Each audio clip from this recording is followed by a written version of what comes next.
untuk podcast kali ini kita akan membahas mengenai kewirausahaan dengan narasumber yaitu Kak Putra. Yang dimana Kak Putra ini telah menekuni usaha sebagai penyewaan alat camping. Jadi gimana nih Kak cerita awal perjalanan Kakak buka bisnis ini? Jadi awalnya itu dulu kan saya kerja di Stimik. Terus tuh kebetulan corona kan ya. Kebetulan corona berapa bulan dari Stimik tuh ada mau pengurangan itu pengurangan pegawai. Nah, di salah satu listnya itu ada nama saya di situ. Iya, terus terang ada nama saya di situ. Jadi saya mikir nih, ini kalau misalnya ada pengurangan karyawan dan nama saya ada di situ, gimana ya cari duitnya? Nah, kebetulan kan saya hobi camping, nama hobi. Jadi banyak alat-alat camping di rumah. Nah, dari situ terlintas lah ide gimana kalau nyewakan alat camping aja nih daripada banyak nganggur. Dan juga kan saya punya pengetahuan tentang camping gitu loh, alat-alatnya apa yang bagus untuk camping. Nah, dari situ idenya. Oke. Nah, terus dari kakak ini juga ada nggak yang menginspirasikan kakak untuk memulai usahanya? Selain dari ide sendiri. Inspirasi. Iya, inspirasi Orang kayak sebagai dari inspirasi. Kalau inspirasi nggak ada sih, itu karena memang tuntutan aja kali ya untuk cari duit ya. Iya, dari kepepet. pure diri Iya. sendiri, otak sendiri gitu ya. Habis itu belajar dari YouTube untuk mulai bisnis sih. Intinya mulai aja dulu lah. Untuk barang-barangnya tuh emang kayak dari awal ada segitu atau mulai lagi dari awal? Modal untuk awalnya itu barang itu cuma berapa? 4 tenda aja. 4 tenda ya. Modal 5 juta. 4 tenda. Itu semua tabungan itu dari dulu kan sempat main kripto kan. Ada gaji kurang lebih main kripto, saham emas gitu. Pas sudah mau ada pengumuman itu mau pengurangan, ya itulah langsung saya tarik semua duitnya untuk mulai usaha itu. Kecil-kecil aja dulu, kecil-kecil nanti ada untung. Berani mencoba gitu. Iya betul, ngambil untungnya dikit awal-awal itu, ngambil untungnya. Bahkan beberapa bulan tuh nggak pernah ngambil untung untuk diputar duitnya, untuk nambah alat. Jadi hasil sewa terus nanti beli barang lagi gitu ya? Iya putar terus pokoknya. Dan juga sempat ada bantuan juga dari kebetulan orang tua untuk modalin alat-alat. Ada supportnya ya? Ada support, tapi itu setelah berapa lama baru disupport. Awalnya setelah udah jalan baru? iya setelah udah jalan. Oh, terus kira-kira tantangan awal kakak pada saat bangun bisnis tuh apa gitu? Tantangan awalnya mungkin karena kita baru bisnis, banyak banget yang harus kita pelajarin gitu. Mulai dari ini gimana marketingnya, terus gimana kita ngelola alatnya. Kan alat makin banyak tuh, makin susah dikelolanya. Apalagi baru awal tuh sendiri, betul-betul sendiri, gak ada yang bantu. Terus pengelolaan duitnya, pengelolaan banyak lah pokoknya macam-macam. Itu lumayan berat, terutama sendiri itu berat banget. Tapi ya kita enjoy aja lah, nikmatin aja prosesnya. Nah, terus Kak, di sini ada strategi yang Kakak gunakan untuk memahami kebutuhan pelanggan itu gimana? Strategi kebutuhan pelanggan. Iya. Untuk kebutuhan pelanggan yang pastinya dulu itu saya dari dulu memang saya terapkan feedback. Jadi setiap mereka sudah selesai menyewa, itu saya kirimkan form untuk feedbacknya gimana mengenai penyewaan ini, kebersihan tenda, terus kelengkapan alat dan seterusnya gitu. Jadi dari situ kita bisa tahu tuh ini kekurangan kita di mana. Oh misalnya tendanya ini masih agak sedikit kotor, oh berarti kita harus bersihkan nanti lebih bagus lagi, gitu-gitulah. Terus Kak, kalau untuk manfaatin teknologi atau media sosial dalam pengembangan bisnis itu gimana? Nah itu penting tuh menurut saya tuh, apalagi kan kita kan dari kampus IT ya, dari sini kan. Nah itu kan pasti banyak tuh, mulai dari pengelolaannya yang paling membantu itu pasti Google Sheet. Google Sheet itu penting itu untuk dari keuangan, untuk pendataan barang, untuk ya pokoknya penting banget lah untuk Google Sheet. Terus itu juga kita minta bantuan ChatGPT. ChatGPT itu penting. Iya. penting banget. Penting banget ChatGPT itu sih. bukan cari contekan kalian kuliah ya. Tapi apa ya, membantu bisnis. Kalian nanya apa aja bisa di situ. Misalnya kayak apa nih strategi bisnis apa yang bagus nih untuk penyewaan tenda, itu nanti keluar tuh. Nanti tinggal kita pilih aja mana yang cocok buat kita gitu. Dan juga untuk Excel itu banyak rumus-rumusnya dari situ juga untuk otomatisasi. ChatGPT kan juga nggak terbatas cuma kita nanya apa, tapi dia bisa programming juga. Jadi untuk cari rumus-rumus tuh sangat enak lah di ChatGPT. Itu yang tandem itu wajib gitu. Selain itu kan pasti untuk mempromosikan usahanya itu kakak ada menggunakan media lain atau Media sosial. ya, media sosial Media lain? sosial itu pasti, yang terutama itu Instagram pasti. Ya. Instagram itu kita kenalkan.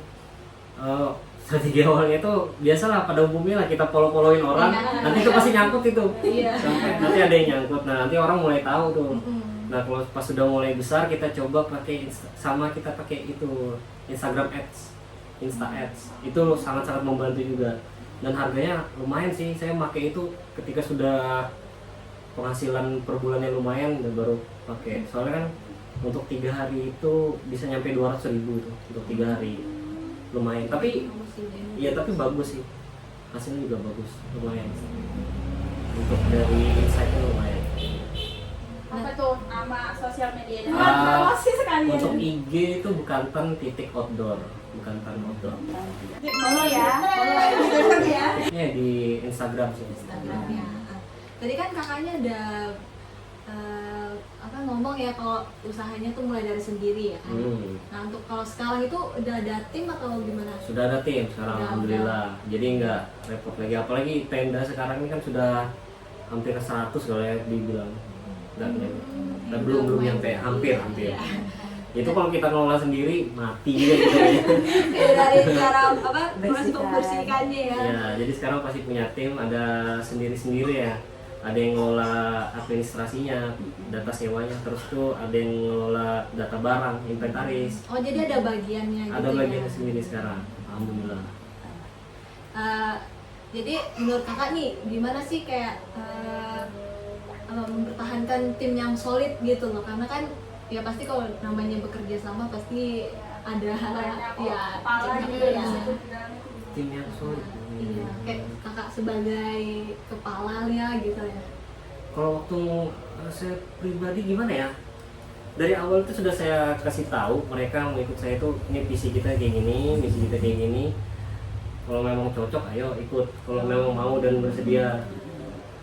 Untuk cekcok, alhamdulillah nggak pernah sih cekcok. Ya paling perdebatan biasa lah ketika ini kita bagusnya begini nih. Mungkin itu lebih gitu aja sih, diskusi lah, lebih ke diskusi iya. daripada cekcok. Iya sih. Berarti sejauh ini apa timnya solid aja gitu ya kan, dari awal punya tim. Alhamdulillah solid aja sih. Itu sih. Iya. Kan saling nutupin aja, kadang kalau misalnya nggak bisa hari ini, oh ya sudah gantian gitu. Saling nutupin. Sudah tahu visinya apa, tujuan kita apa, dan juga sudah tahu desk jobnya masing-masing. Nah, terus nih Kak, bagaimana Kakak menjaga semangat dan konsisten dalam menghadapi naik turunnya bisnis? Untuk menjaga konsistensi naik turunnya bisnis ya.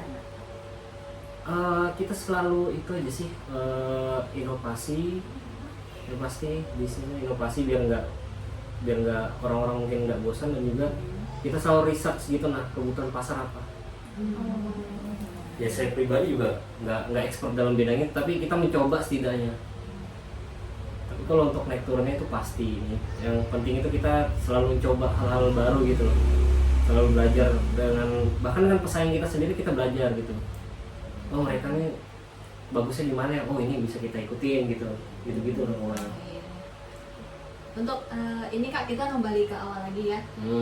Setelah kakak menjalani usaha ini, kakak pernah kayak merasa jatuh atau pernah menyerah gitu nggak Kak? Kayak aduh kok sepi, Iya. atau aduh kok ini kok bermasalah, tapi kan tadi nggak pernah bermasalah ya. Iya. Jadi kayak ada rasa down-nya lah gitu. Pastinya kan usaha itu naik turun ya Kak. Iya. Kalau ngerasa down itu pernah sih di awal-awal tuh sendiri tuh itu Iya, nggak ada iya. teman kan, Iya, nggak ada iya. teman. Habis itu ada barang yang rusak nih, kita bingung banget cara baikinnya gimana nih, itu pusing banget. Tapi sekarang ya sudah bisa belajar gitu, kita tetap belajar, sering-sering buka YouTube, buka ChatGPT, nanya-nanya orang gitu. Kalau untuk merasa sepi itu, saya pribadi saya santai aja sih nanggepin kalau misalnya lagi sepi gitu. Intinya kita sudah berusaha maksimal, rezeki kan ada Allah yang ngatur. Intinya kita ngomong rezeki ada yang ngatur setelah kita berusaha. Jangan kembali. Rezeki ada yang ngatur tapi nggak ngapa-ngapain. Kita yang konyol itu sebenarnya. Iya, jangan kebalik. Terus Kak, buat saran Kakak sendiri nih buat kita anak muda ya, kalau misalnya mau bisnis tuh gimana tuh tips and triknya ya? Mulai aja dulu sih, mulai aja dulu. Percaya diri aja Gak dulu usah ya. gak usah terlalu banyak pikiran. Nanti kalau kebanyakan pikiran malah pusing sendiri. Karena udah overthinking dulu. Kalau aku dulu kan ada, nama aku sudah ada di list itu, list yang mau dia. Overthinking ya. Oke, aku tarik. Aku hobinya apa nih? Camping. Lumayan tahu tentang camping. Gas lah. Nah, kalau misalnya kalian lumayan tahu tentang masak, sudah nggak usah pikir, langsung jalanin aja. Langsung menemukan jati. Iya, kalau misalnya kalian terlalu banyak mikir itu overthinking, jadinya down duluan nanti. Itu bahaya, makanya mulai aja dulu. Mulai aja dulu ya, konsisten, percaya diri. Ya konsisten. Boleh tahu nggak sih Kak omset awal pas Awal-awal. Iya, Awal-awal kisaran berapa tuh dari 300 ribu sebulan. sebulan? Iya. Terus sekarang gimana? Kalau sekarang sih lumayan sih ya. Sekarang yang perlu diketahui, ini bisnisnya itu kita nganggap kita ngesetnya itu untuk bisnis sampingan. Jadi masing-masing dari kami semua itu kerja. Nah ini sebagai bisnis sampingan yang bisa kita atur jadwalnya lah. Jadi untuk sekarang itu omsetnya sebulan itu paling minimal 10 juta. Ya itu untuk sampingan ya. Ya kalau memang kita ngeset kita full time di sini mungkin bisa lebih. Kalau boleh tahu Kak, timnya itu kan tadi dibagi itu ada bagian-bagian. Iya. Sekarang Kakak punya tim berapa orang? Kita berenam sekarang.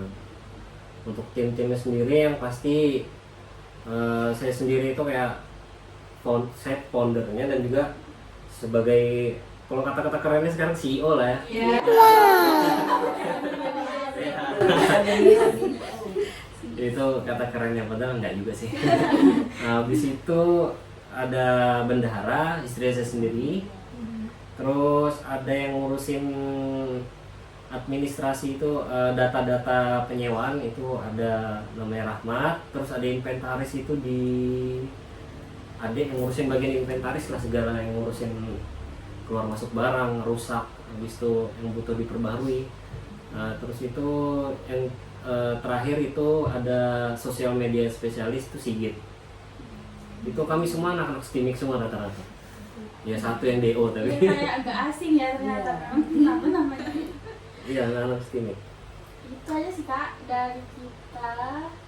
Terima kasih udah mau jadi narasumber, jadi tugas podcast kita. Itu guys. Dah. Thanks for watching. Please subscribe.